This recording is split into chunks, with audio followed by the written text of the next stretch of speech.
안녕하십니까, 한찬입니다. 오늘은 우리가 투자 건물, 미국에 이제 건물을 샀는데 내가 이걸 팔았다. 그래서 이제 그 세금을 원칙적으로 말씀드렸듯이 내가 산 금액에서 그러니까 판 금액에서 산 금액을 제하고 클로징 코스트, 그러니까 이제 뭐 팔기 위한 경비 뭐 이런 거 빼고 나머지 금액에 대해서 세금을 내는, 투자 건물에 대해서는 세금을 내는 것이 원칙입니다. 그런데 내가 개인주택, 내가 주 거주지로 살았던 집에 대해서는 1인당 25만 불씩 이익금에 대해서 그 세금을 공제해주고 있는데, 투자 부동산은 내가 했는데 이거 세금 내고 나면은 별로 남는 것도 없고, 또 다음 건물도 좀 사야 되는데 돈도 모자르고, 이렇게 해서 걱정하시는 분이 있습니다. 이럴 때 1031 1031 익스체인지 투자 부동산 교환법이라는 것을 이용할 수도 있습니다.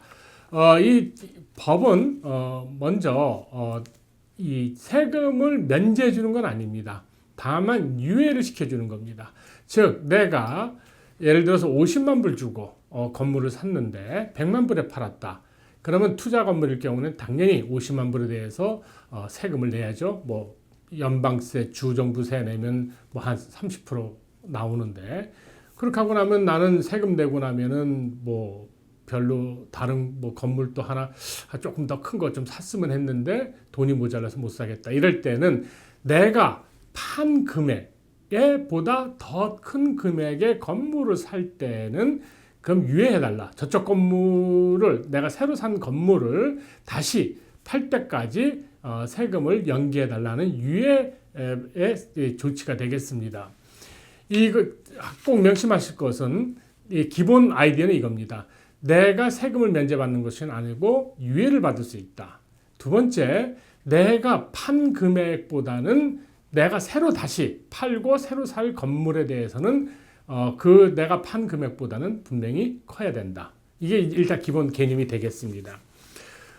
이 아이디어는 어디서 나온 거냐면, 옛날에 미국에 예를 들어서 제가 텍사스에 농장을 하나 있습니다. 그래서 말을 키우고 있는데 그냥 뭐 미네소타, 아이오와 같은데 이런 데 가서 농장을 좀 하고 싶다. 근데 또 그 농장 주인은 내가 농장도 좀 지겹고 텍사스 같은 데 가서 말 좀 키우고 소도 키우고 목장을 했으면 좋겠다. 이랬을 때 그 땅과 그 땅끼리, 목장과 농장을 서로 바꿔치기 하자. 오케이. 그러니까 뭐 내 것도 한 50만 불어치 값어치도 있고 네 것도 대충 50만 불 되니까 바꿔치기 하자. 그러면 그걸 세금 내고 나면 뭐 세금 낼 돈도 없지 않습니까? 그래서 그 아이디어, 그냥 바꿔치기 해라. 오케이. 그러면 그 바꿔치기 한 그걸로 앞에 항상 회계 개념이나 세금 개념은 이겁니다. 내가 뭔가가 돈을 안 받고 프리로 모든 걸 했을 때는 그 새로운 것에 대해서는 전에 있던 거의 베이스, 그 금액이, 원가 금액이 이쪽으로 넘어옵니다. 그래서 그냥 네가 나중에 팔았을 때 농장, 예를 들어서 텍사스에 있는 그 말농장을 팔고 그 아이오와에 있는 그 농장, 그러니까 뭐 옥수수 농장을 샀다, 내가 바꿔치기 했다. 그러면 내가 말 농장을 텍사스에 갖고 있던 것이 한 50만 불이었는데 나중에 이쪽으로 이사 와서 내가 100만 불에 팔았다 그랬을 때는 그 50만 불에 내가 처음에 텍사스에 있던 그 원가가 이 아이오와에 있는 팜 농장으로 와서 50만 불이 원가가 되고 내가 판 금액에 대해서 세금을 내게 되겠죠. 마찬가지로 같은 개념입니다. 내가 이 건물을 샀는데, 이 건물을 사서 이익을 받는데 이걸 팔아갖고 좀 더 큰 걸로 투자하고 싶다 했을 때는 그 개념과 똑같이 그냥 그대로 세금 내지 말고 넘어가는데, 그 대신에 그 이익금에 대해서는 다음 새 건물을 팔 때는 추가로 같이 계산해서 세금을 내야 된다는 개념이 되겠습니다. 한 가지 이제 조심할 것은, 이것이 분명히 투자 건물에서 투자 건물로 가야 됩니다. 즉 내가 투자 건물을 팔아갖고 내가 집을 샀다. 그럼 안 됩니다. 이건 투자 건물이 돼야 됩니다. 따라서 내가 집을 팔아갖고 투자 건물 한다. 그것도 아닙니다. 그래서 투자에서 투자로 이렇게 생각하시면 되겠습니다. 그래서 그 목적이 굉장히 클리어해야 됩니다. 이것이 투자지. 예를 들어서 여러분들이 그럼 투자 건물이 뭐냐? 그럼 커머셜 빌딩만 사느냐? 아닙니다. 콘도 코앞도 됩니다. 다만 내가 투자라는 건 뭡니까? 임대 수입을 발생시킬 수 있는 여건이 돼야 되는 거죠. 그렇죠? 내가 들어가서 살거나 내 자식이나 내 가족이 산다면 그것은 임대 투자가 아니죠. 그것은 그냥 우리 패밀리의 주택으로 사는 거죠. 그래서 투자에 투자 대 투자. 그것은 제한이 없습니다. 예를 들어서 내가 100만 불짜리 건물을 사갖고 10만 불짜리 10개를 나눠서 다시 샀다. 됩니다. 내가 또 10개짜리 건물을 팔아갖고 콘도를 팔아갖고 하나짜리 큰 커머셜 빌딩을 샀다. 그것도 됩니다. 따라서 건물의 모양이나 어떤 형태는 상관없이 여러분들이 내가 그 전체 그 투자했던 그 건물에 대해서 나는 다음에 새로운 것도 또 투자 목적으로 샀다. 이렇게 해야 된다는 것이 되겠습니다. 이제 그러면 그렇게 하기 위해서는 어떻게 해야 되냐? 몇 가지 좀 까다로운 조건이 있습니다. 여러분들이 명심해야 될 것에 대해서 그냥 간단히 알아보겠습니다. 일단은 먼저 여러분들이 내가 이거 투자 건물로 해서 다시 1031을 하겠다 그러면은 이미 팔기 시작할 때 여러분들은 에스크로나 이렇게 인터미디어리 컴퍼니라는 해서 중간 업체가 있습니다. 그러니까 무슨 이렇게 하시면 됩니다. 여러분들이 팔려고 그럴 때 변호사님 보고 나는 이거 1031 익스체인지를 하겠다고 클리어하게 명시해야 됩니다. 그래서 그것이 명시가 안 되고 나중에 이거 1031이라는 게 있는데 그걸 이제 나중에 해야겠다. 그래갖고 계약서 쓰고 더 이상 이제 클로징 할 때 됐는데 이 금액은 내가 1031을 옮기겠다. 그렇게 하기가 힘듭니다. 그래서 처음부터 내가 내가 갖고 있는 건물을 팔 때 마음을 결정하셨을 때는 내가 1031으로 갈 건지 아니면 그냥 팔고 세금을 낼 건지 분명히 여러분들의 마음에 결정을 해 두셔야 되겠습니다. 그 다음에 아까 말씀드렸듯이 투자 건물은 분명히 투자 건물로 가야 되는 거가 되겠습니다. 그 다음에 내가 그 건물을 팔고 나서 45일 안에 분명히 나는 그 국세청이라고 하는데 보통 그 아까 말한 대로 중간 그 에스크로 회사가 있습니다. Qualified Intermediary Company라고 그러는데 그 회사에다가 건물 맥시멈 3개까지 리스트를 제출해 줘야 됩니다. 만약 이것이 안 되면은 해당이 안 됩니다. 즉 여러분들이 내가 클로징을 1월 31일 날 했다. 그럼 45일 지난 3월 15일까지는 분명히 내가 구매할 예정의 목적 3개를 리스트를 주고 분명히 그 셋 중에 하나로 구매를 하셔야 됩니다.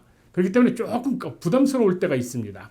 그 다음에 그 45일 명단을 제출한 다음에 클로징, 그러니까 내가 다시 새로 사는 건물은 6개월, 45일을 포함해서 180일 안에 클로징이 돼야 됩니다.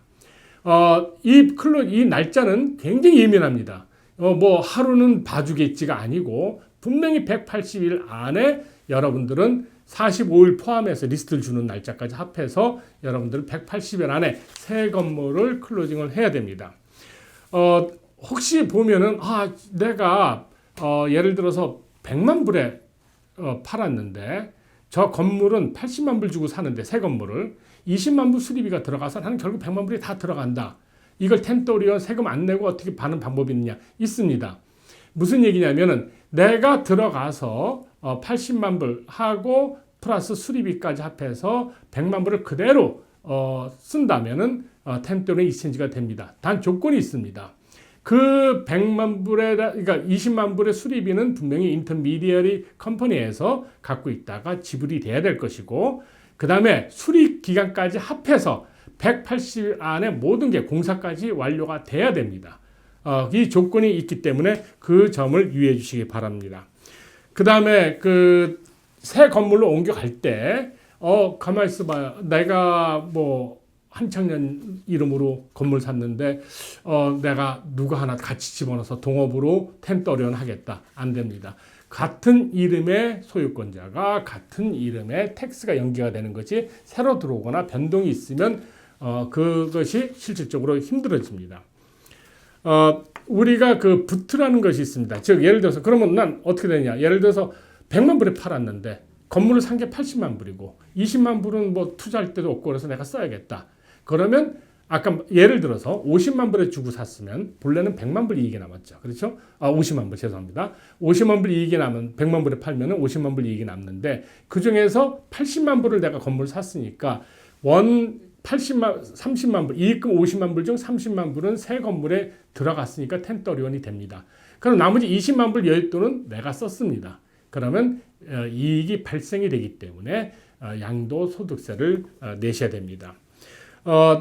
한 가지 마지막으로 부탁드리는 것은 이것은 아까 말씀드렸듯이 180일 안에 해당이 안 되면 여러분들은 세금을 다 내고 하셔야 됩니다. 따라서 여러분들에서 그 팔 때 이미 살 건물도 거의 확정적으로 결정이 돼 있는 상태에서 하셔야지 안전하지.